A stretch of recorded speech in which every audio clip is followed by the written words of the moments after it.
on YouTube again. So I wanted to welcome everybody back to our second edition of Furlatonship Fridays. So all things furry, maybe feathered, scaly for some of you too, right? We all love our pets and we are deeply connected to them these days, right? We get very deep connections with our pets these days. We love them and we connect to them for sure. And you know, there's a lot of reasons for that. They bring us a ton of joy, laughter, peace, companionship like no other, all kinds of feel good emotions, right? They fill our hearts with love and they're very, very good at it. So for the most part, Furlatonship Fridays are going to be upbeat and have some really good, informative, fun, some fun topics, some, you know, informational topics, just all kinds of things. And so before we even get started on that, I want to say that I am looking for cuties. I'm looking for your cuties. I want you to bring them on here for the ends of Furlatonship Fridays. I want to have 2 or 3, hopefully, little visitors and their humans with them. So if you're interested, actually I'll give you the email right now and I'll say it at the end as well. It's livingcharmed.live@gmail.com. Also, you can go to my website and click on the videocast page and the email will be there too. And that is at livingcharmed.ca. So getting that all out of the way. So yeah, so I mean, I'm and again, my name, I should say, my name is Shar. I'm the Shar in Living Charmed. I'm a life and relationship reset coach specializing in esteem alignment. And our relationships very much include our little furry ones, hence the Furlationships, right? So when we enter into these relationships, we know that we're signing up. You know, we're intelligent beings. We know first of all especially if we love these little beings, and a lot of us do, that we're, you know, signing up for a whole bunch of joy, again, love, peace, all that stuff. But inevitably, there will be a loss that we're going to have to incur because they unfortunately do not live as long as we do. I believe that they come into our lives for a reason and a season, just like it sounds familiar to some of you. Anyways, and the pain of that loss can be excruciating, but the joy outweighs it. So we do tend to, you know, we know that we want to give them a home, and they are part of our homes. So and so I'm going to touch on when we lose our little ones, our children, when we lose our beloved children, our little furry children, because some of us, it's children. It is our children. It very much is a children, like a parental like relationship, because we look after them, we nurture them. They're our babies, and they don't talk back. So a lot of times people will joke they love their little furry children better than their own children. Not possible, I am sure. I don't have human children, a disclaimer there, but I do know enough that that's not even possible. And if there is time, I'm going to pull 3 of the gifts within the gifts, and the gifts are our dogs. I mean, any pet that we connect with, right? But from the book that I wrote, it's Furry Peace, like joy, peace of heaven. God spelled backwards is dog, right? So in that book, I do go into why I believe that it's no coincidence that God spelled backwards is dog, and how relatable it is. And I'm going to pull 3 of those gifts out if there is time today and go over them a little bit too, so that we can end on a little bit more of an upbeat note, because you know, while the loss of our sweet, furry, precious babies is not a good one to talk about, it is a necessary one, because a lot of people really struggle there. Now, before I get into anything too serious, I do want to do a little personal side note, and I want to wish my littlest sister a very happy birthday today. It is her birthday today too. She doesn't have any online presence, so I can't do it on Facebook. I will obviously phone her soon, but she happens to have 2 little kitties, and I'm hoping that she'll come on one of the shows here and show them off. My little nephew and niece, my little furry nephew and niece, right? So I'm really hoping that she'll come on. She's probably, it'll take some begging and pleading, but I'm hoping one day she will. And one of her cats It's a running joke in our family because I am the avid animal lover, always have been. We all love animals, but for me, it's been a big part of my life, and just like every animal you can imagine, and pets, and it's just been a big part of my life, right? But her older cat hates me. He hates me. He kind of hated everybody for a while. He's kind of a crusty cat, so, but he's lovely. Like he's just like he's got so much personality, right? A big gray tabby cat, and there's a reason that he is crusty. He had quite the life, and she rescued him. God bless you, Jenny, for that. And so he's had quite the life. He's so he really. I mean, a lot of people have hid from that cat because he's mean. He'll come after you.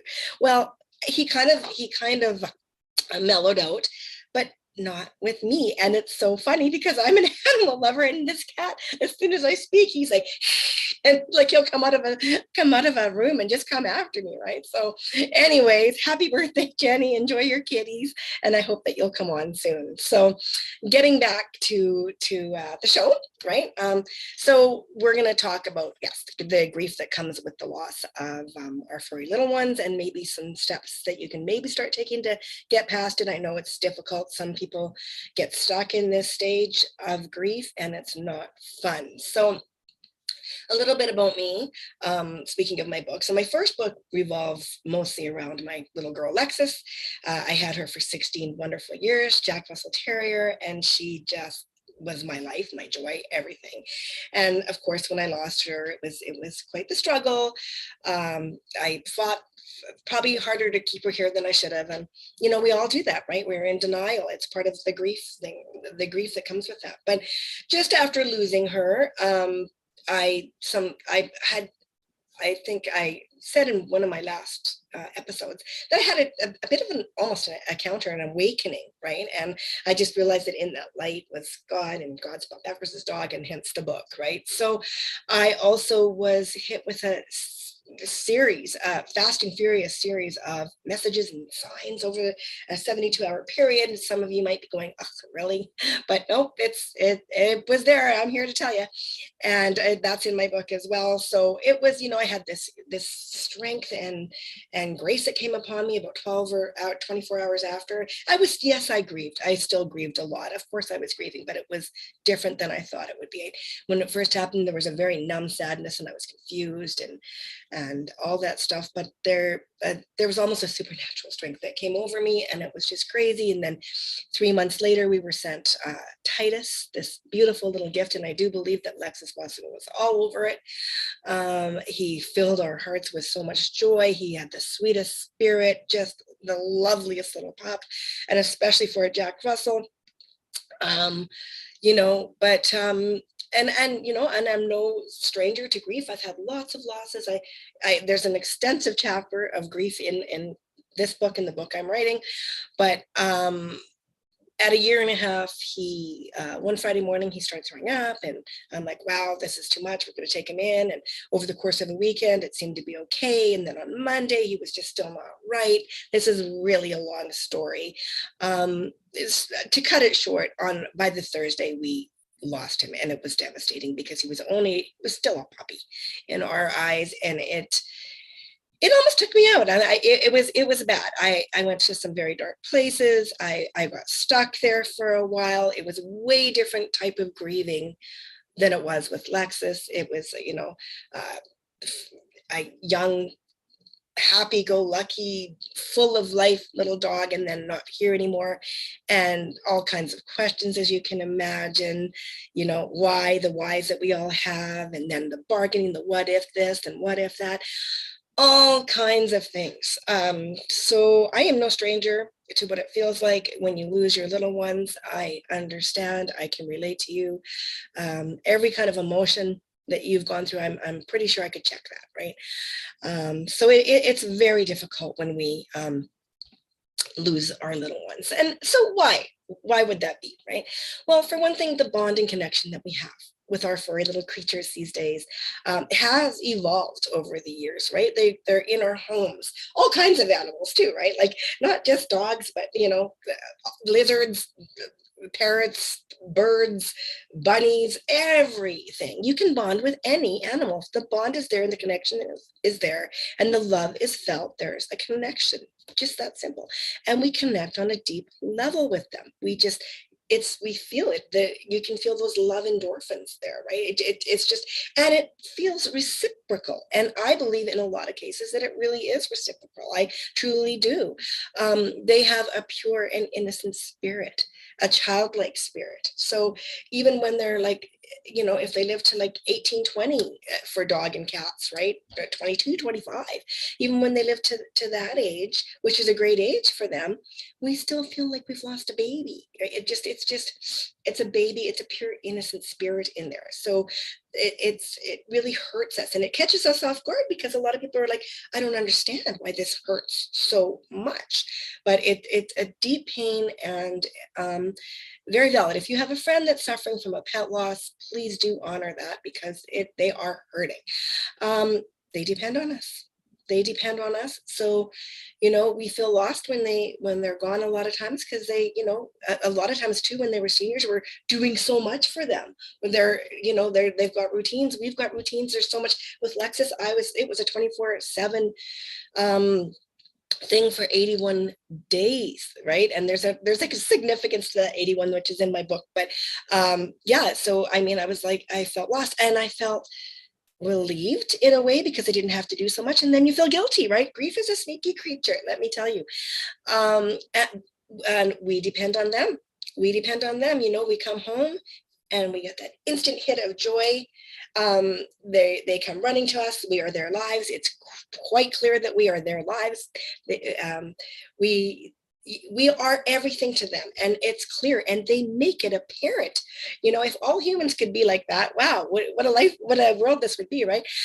So we feel lost. We don't want to come home because we know that it's void of that furry little heart. So that, and it's also why we connect to them so deeply, right? So they just have a million little gifts wrapped up in these beautifully crafted furry little vessels. And this is what I speak of here is from my own experience and from the experience of others. So I really do understand, and it's quite possible to get stuck in the grief if you don't take certain steps. And sometimes you just you get stuck. There's a lot of reasons why you can get stuck there too, right? We feel like one of the reasons is we feel like if we let go, we're letting them down in some way, or we're betraying them. They love us so much, they give us their everything, and then we, if we let go of the grief, we're just and trying to live our lives, that we're forgetting about them, we're letting them down in some way. And that's grief tricking us. It really is. It's like I said, it's a tricky little creature.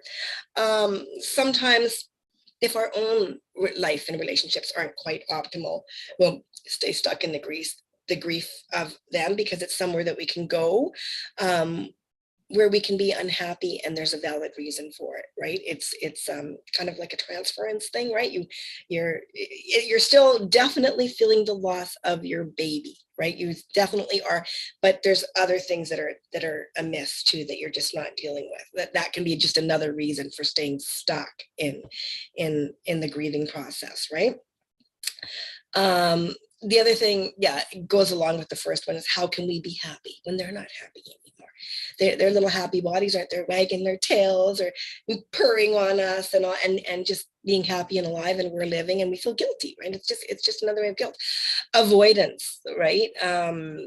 We avoid responsibilities. We don't want to, we're not loving our lives, right, anymore. There's so many reasons that we grieve so hard, and so many things that we do when we're grieving. Like I said with Lexus, it was definitely there was grieving, and my human losses too. My gosh, grief is very hard. It's there's all the stages that you go through. but there's so many more stages and emotions that are involved with that. Again, it's just that a lot of that is in my book, but and through these shows we'll be touching on this subject, obviously, because there's, you know, a lot of people that are stuck and confused. It's another symptom sort of that goes with it, right? They don't understand why they can't get past it, and there's a lot of reasons why. So obviously, when I was grieving Titus, I actually had to wonder if I was going to get out of it. I got really stuck there, and it was strange. And I think it was because I've fortunately never had that sudden loss of a young life in my life, and with no answers, nothing, right? Just like bang, gone. And what happened? What just happened, right? So I really did get stuck there, but I did get out, obviously. So I mean, I can go back to that moment in time if I want to, and that was 3 years ago. I can definitely go back there, because reliving what happened is also a side effect of grief. That's something that, you know, it's just hard to get past, right? It's something that, well, you have to be on guard when you're grieving like that. So, you know, if you feel like you're stuck there, or even if you're in a fresh loss, I mean, obviously, if it's a fresh loss, you do have to honor that grief, give it some time. But some of the steps that you can take, right, especially if you are stuck, is, you know, first of all, you have to choose to get up and get out of it, right? You've got to make that choice, especially if you're going into 2, 3, 4, 5, 6 years, you know, because it does affect your life and your relationships. It really does, especially if you're staying stuck in that sorrow part. And, you know, if we take a page from our babies, they live in the now, they're happy. And, you know, if it takes that to help you get up and out, it helped me a little bit, right? I'm going, wow, am I really honoring that sweet life by being stuck here and all the negative side effects that come with grief? So I, number one, am very grateful that I have a spiritual connection. And I don't even know where I'd be if I didn't have God to pick me up and pull me out of that, right? So I'm fortunate in that I have that light. And if you are at all, it's good news for you, because you can give that pain to Him, right? You know that. It's biblical. We're supposed to. Actually, sometimes it's hard to give that up, because some of us like control in our lives. But you definitely you need to give it up. You have to be able to be willing to give up that pain and give it, and then start moving forward, right? If you're really stuck in that vortex of grief and it's been a long time, get with a good therapist, somebody that you relate to. You'll know in the first meeting, probably, if you're going to enjoy this person. You know, they need to understand you. That connection needs to be good too. It needs to be a good relationship, right? And one that cares, right? One that cares. It's not just there, you know, there's professions that collect money, and then there's professions that are doing it because it's their passion, and you can tell the difference. If you're stuck but you want to move forward and you're really ready to move forward, get with a coach, get with a good coach, get with one that you can relate to. Once again, right? You need to find one that understands you and that gets you, and that you like, and that you enjoy, because there's going to be a lot of emotions that come up. You're going to get mad, you're going to get all kinds of emotions that are going to come up there. So you want to trust and really make sure that you're well connected to that person, right? And there's lots of good coaches. It doesn't have to be me, for sure. Of course not, right? I mean, I will always talk to somebody for free first, because I won't work with somebody unless I know that I can work with them. It has to be a mutually rewarding relationship. So make sure that person will give you at least 10 minutes of their time, right? You just make sure that it's a good connection there. If you, let me see here, I'm kind of trying to follow notes at the same time, and that's not an easy task for my ADHD brain, but find a purpose in your loss, a cause, maybe, you know. These precious little babies, I believe, are here to teach us. I really do believe that they teach us when we let them. So if you can, and that's for any loss, you know, if you, let's say you lost somebody in a drunk driving accident or something, unfortunately, a lot of people will put their focus on that, right? It just helps you move forward, because you just have to do something with those emotions. Otherwise, you're going to drive yourself crazy. So finding a cause, you know, volunteer, At a shelter, volunteer out of that. All kinds of things that you can do. If you can't volunteer, that volunteer for a friend, help them out. Just, those furry ones, they heal us. They do. You don't have to feel guilty about hanging out with another furry creature. It's okay. It really is. Which brings me to find a way to honor them. I have never gotten a tattoo in my whole life ever. It wasn't even on my radar. But with Titus, I felt like I had to get a tattoo. And you know what? It really did help me a lot when I got that. It was just another step to really help me. I was going to put him right here above my heart, but then I chickened out and put him here. But then also the other reason for that is because it's on the right side, and that's a place of honor, right? So, but there's lots of ways that you can do different things to memorialize your baby. There's nothing wrong with that, and it's good, and it is helpful. You will, if you're suffering right now in the fresh throes of grief, you will get to a place where you can celebrate that baby's life. You will, trust me. And if you're really stuck there, then please do start taking some steps to get out of it, because it's not a fun place to be. Move your body, get winded. Yeah, even if it's for 5 minutes, get out of breath. Those endorphins, it really does help a lot. Get outside, fresh air. So move your body outside, right? Stop feeling and start thinking, right? Our emotions don't have logic. They just don't. They're just going to eat us up. They'll just keep eating. Trust me when I say this, they'll eat you alive.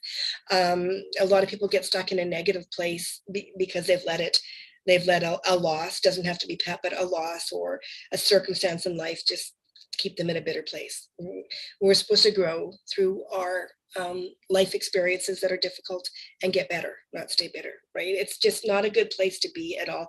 If tomorrow's show may be on the negative emotions and stuff that get stuck in us, if we do have one, because it's going to be time permitting, but that's a little bit off topic there. But yeah, you know what? The other thing, and I'm going to end it off here because it's this time-wise even, right? But another thing, help someone else. Go help somebody. Do you have a gift of some kind? Sharpen your gift's within, right? And go help somebody. Use your gifts and go help somebody else. Take the focus off of you and go help somebody else. You're not dishonoring your pet by helping somebody else. Trust me, those little furry beings are here and all they do is bring us love. So it's another way to honor them. Another pet when you're ready, right? With Lexus, I wasn't at 3 months. I was quite surprised. I wasn't even looking. I wasn't going to get another Jack Russell. I definitely wasn't going to get a puppy, but there Titus was, and I couldn't deny him. And oh my God. And then after Titus, it was like 5 months went by, and I'm going to say a month went by, and we got a kitten. We got a different kind of love, right? A little white kitten. And he was a lot of joy, but I was just in so much grief. It was just so heavy. It was dark. It was a dark veil of grief that time. And it just was, I'm being honest here. I got real stuck. I went into self-destruct mode. It was just not good this time. So trust me, the second book I'm writing is going to be, there's a few more layers of grief that I didn't deal with in the first book. But anyways, so I did end up going, and we've got two now. We've got Jasper, a little kitty. We have a little girl, Mercedes, which one day I will be bringing in here as my co-host. But right now she's downstairs. So, I'm gonna leave her be. She's napping. So she's a very high-strung little dog. So when she's napping, I'm like, okay, all good. I thought a little Pom would be a nice, calm little toy breed, but surprise on me. She's got as much energy, if not more, than a Jack Russell. But the other thing I'm going to end with is a hobby, an activity. Get busy doing something. Just do something. Distract from it. You have to take control of those emotions and distract yourself, right? You just really need to take control eventually, especially, and I'm sorry, when it's prolonged, right? When you know that when it's been a long time. And for one thing, when you say, I can't get past this, I can't do this, I just can't seem to get on, that's your clue that you're telling yourself a story, right? And please don't think I'm minimizing your grief. I am not minimizing your grief. My God, I'm not. but there comes a point where you do have to take control. If you want to live life and have a quality life and good relationships again, you just really need to take control back. So get a distraction, do something fun, do something you like. You're not going to feel like it. Again, you've got to use your logic. You've got to think with your mind and not your feelings and your emotions, right? You've got to push yourself through, find something fun, do something new, just do something. Just do something, right? Just start moving, doing something, start living, right? So that's, you know what, that's all I'm going to say about grief and the loss of pet today. I know we're going to be we'll be touching on that obviously over time, because it's a big one, right? It's something that really that people are struggling with. I do have a Facebook page too. That's another thing. You can get into a group. I'll be doing group coaching eventually too on that. That'll be coming up. But in the meantime, I do have a Facebook page. It's not just about pet loss, though. It's about all things furry. And it's called Furlationships Charmed, right? Just that easy to find on Facebook. If you want to join us, you know, distract with some happy stories, or we're going to be it's just another support, encouragement, and inspiring for the most part, though. It's not going to be all revolving around loss, because otherwise we get stuck there, right?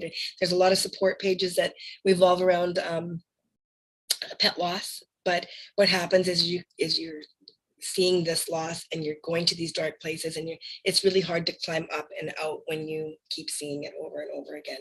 It's good to be there for others and console them, for sure. It's definitely part of the healing package, but you also got to make sure that you're taking steps to get up and get out of there, right? And you gotta move on. You know, I mean, want to honor those babies' lives, because they're happy beings, and we need to be happy beings, right? So do I have time to touch on the gifts today? You know, I actually really don't. So I'm going to put that to the next one. I can't believe it's half an hour already. I guess I can talk for half an hour. Who knew? So yeah, that's going to be it for today. Yeah, that'll be it. I was going to quickly go into the gifts, and I'm going, nope, chart. You gotta stick with the timeline. And sometimes we will run over, especially if we have guests and stuff. So I like to keep these first few shows short and sweet as much as I can. So yeah, if you know anybody that's struggling in this area with the loss of a little furry one, and they're really having a tough time, do share this video with them. And just so that they can kind of maybe start following for the Furlatonship Fridays, and they can get in maybe the Furlatonship group. They can go to Living Charm too. There's a Furlatonship Charmed page there that you can check out, or they can check out too, right? So I believe I might be doing a show tomorrow if there's time again. Wow, time, is there enough hours in the day, right? So other than that, again, if you want to come on our show to be a guest for the show and tell segment, that's what we would be doing right now.